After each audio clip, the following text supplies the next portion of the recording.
नमस्ते, मैं किरण यादव। बहुत दिनों से मैं आप लोगों को एक सच्चाई बताना चाहती थी, लेकिन मेरे पास में टाइम ही नहीं था। मैं दुकान में फंसी थी, दुकान में काम चल रहा था। आज भी चल ही रहा है, लेकिन मैं बैठी थी तो मैंने सोचा कि ये सच्चाई आप लोगों को जानना बहुत ज़रूरी है, ताकि आप लोगों की आंखें खुल जाए। मैं बिहार गई थी। बिहार में आपको पता है ना कि एक लड़की, वैशाली जिला की घटना, जो एक लड़की जल गई थी और मरी थी पटना PMCH में, जिसकी मदद मैं कर रही थी। उसके बारे में मैं कुछ सच्चाई आप लोगों को आज बताने जा रही हूँ। मैं 10 साल से बिहार में नहीं रहती हूँ।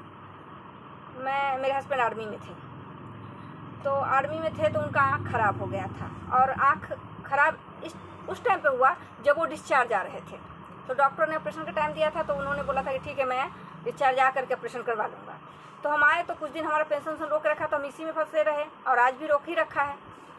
तो फिर बीच में एक टाइम हमको मिला ऑपरेशन के लिए, तो ये कोरोना का हल्ला हो गया, लॉकडाउन वगैरह हो गया था बीच में, तो हम उसमें फंसे रहे। 5-6 महीना तक उसमें हम फंसे रहे एकदम, डॉक्टर के यहाँ दौड़ बढ़ा करके।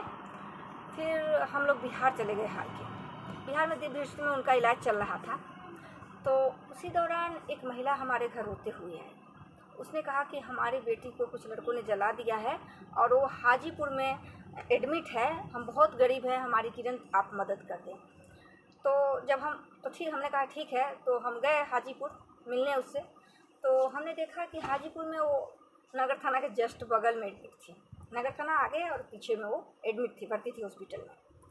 तो हम वहाँ गए, तो हमने लाइव चलाया था, आप लोगों को दिखाया था लाइव चला करके कि कैसे लड़की जली हुई है, और कुछ मैंने पैसे उसे दिए और मैं वहाँ से आ गई। तो उसके दूसरे दिन बाद उसने फिर मुझे फ़ोन किया। दूसरे तीसरे दिन ऐसे ही फ़ोन किया उसने मुझे कि किरण, डॉक्टर मेरे से पैसा मांग रहा है दवाई के लिए, और मेरे पास में नहीं है, आप आ जाओ, कुछ मदद कर दो हमारी। तो मैं गई, तो उस टाइम मैंने उसको कुछ पैसे दिए, और मैं बोली कि मैं तो खुद अपने हस्बैंड के ऑपरेशन के लिए आ रखी हूँ, अभी मेरे पास में तो इतना पैसा है नहीं, रुक जा, मैं तुमको सोशल मीडिया से मदद करवा देती हूँ।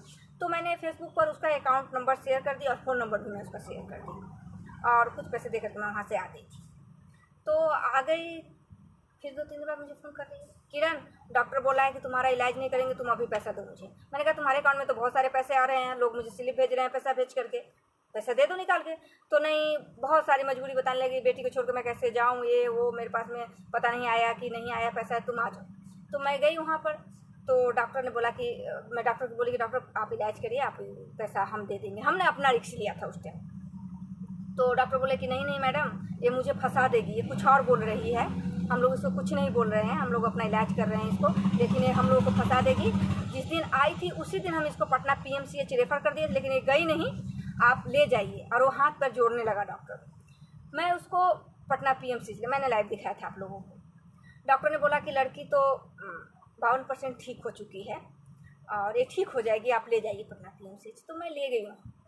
तो पटना PMCH ले गई, तो मैं ड्रेसिंग में खुद करवा रही थी उसका, ठीक है। उस टाइम मेरा पंगा भी हो गया था, वो ICU वार्ड को लेकर के, जिसमें बहुत छत गिर रहा था, बहुत गंदा पंदा था, तो उसको लेकर मुझे लड़ाई झगड़ा भी वहाँ पे हो गए थे सबसे।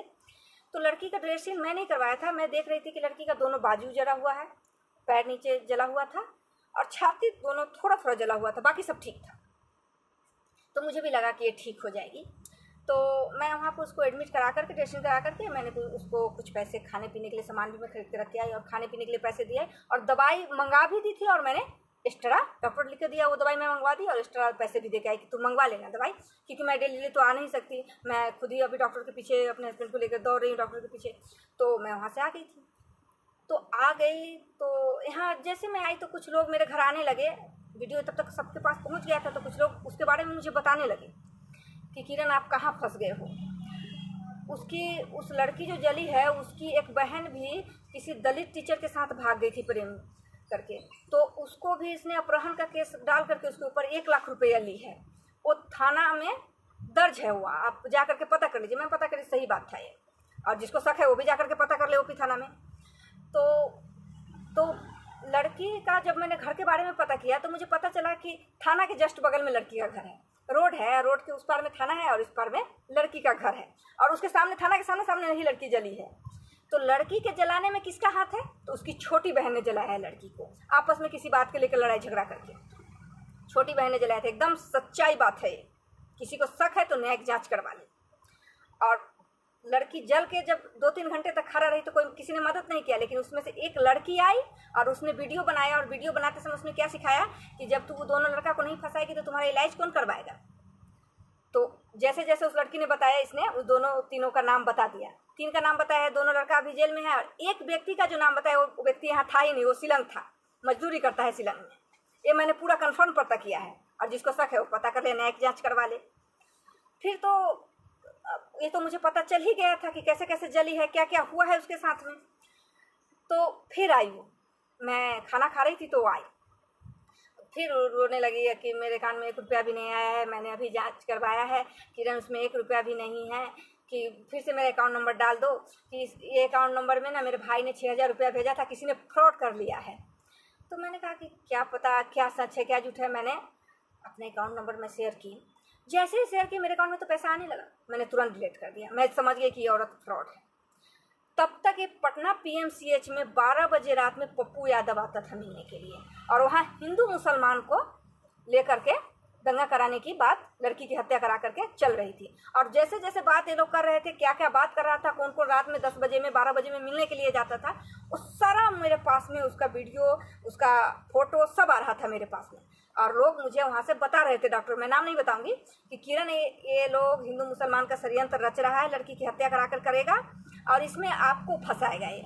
लेकिन आप नहीं फंसेगा, क्योंकि ये तो सरकारी हॉस्पिटल है और इसका ये सरकार इसमें इन्वॉल्व है, तो आपका तो फंसने का कोई नहीं है। लेकिन ये लोग आपके बारे में भी बात कर रहा है कि किरण को भी हम फंसा देंगे। तो लड़की तो मर गई, लड़की की हत्या पप्पू यादव ने करवा दिया हिंदू मुसलमान करने के लिए।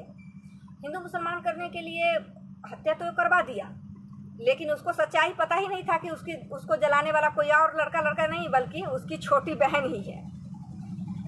तो उसके बाद बहुत सारी राजनीति हुई, बहुत, वो तो आप लोग के सामने ही है। सब नेता आया मिलने के लिए, पप्पू यादव भी आया वहाँ पर। पप्पू यादव आया तो उसने अपने कुछ लोगों को बोला कि किरण को बुला करके लाओ, और मुझे तो सब पता था। मुझे तो इतना गुस्सा था कि मैं जाती तो वहाँ पर मारपीट रखा हुआ था, मैं नहीं गई मिलने के लिए।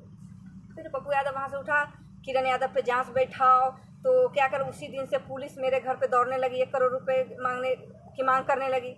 वो औरत भी 10 लाख रुपए मांगने लगी। मैंने कहा ठीक है, उसने जांच बैठाने की बात करी है तो पुलिस का मामला है, क्या है वो पुलिस जांच करेगी, अगर मैं दोषी ठहरूंगी तो ले जाएगा, फांसी पर चढ़ा देगा मुझे।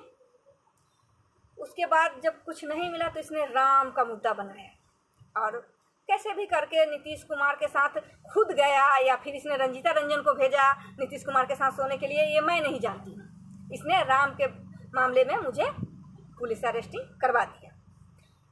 फिर उसके बाद इसने मेरी छवि खराब करने के लिए फर्जी गंदा वीडियो पर किरण यादव लिखवाया, और वो भी इसने खूब जोर शोर से चलवाया। और इसके साथ में कुछ सहारनपुर से इसके साथ जो नाजायज इसका औलाद है, ये लोग भी इसमें शामिल था, और कुछ इधर उधर से जो इसी का नाजायज, पप्पू यादव का ही नाजायज औलाद है, वो लोग इसमें शामिल था, जो सोशल मीडिया से भी मुझे बदनाम कर रहा था और उल्टा पुल्टा गाली गलौज मेरे साथ में कर रहा था।